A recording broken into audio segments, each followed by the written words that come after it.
قد كفاني علم ربي من سؤالي واختياري.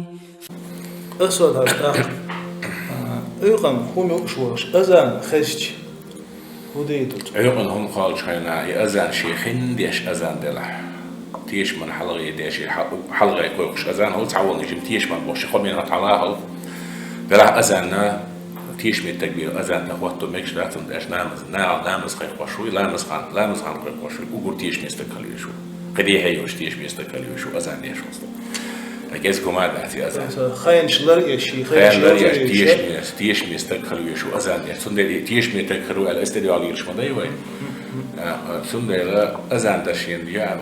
يا أخي مالش يفهم قول بيش ولا يهم قالش ولا التكبير بيرو يتعدوا الله عليه يتعدوا مش لحش يخاطو يسو يا قيم ما ندريش بقى أي أذان شيخ دلت بوش تكتوي إذا علنا دقق بوش علنا هو لهم أشي ده القرآن آية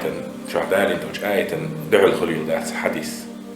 سندي لا كلوا واشربوا حتى يتبين الخيط الأبيض من الخيط الأسود ده بقصة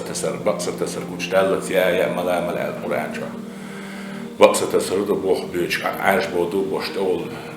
غريزان تقول أنا يستيقظ تقول عاش بود بقول تقول تعال شو كيدا سيرمو تياش كعتيك تياش سندي لا يسيرلو أذان دخانيو بقصة تسر أولسو سندي إخان تقاتشت سيام مش مع قرآن شو أوج حديث تقى دعي الخليل ما يأتي أذان عير خانول يشتو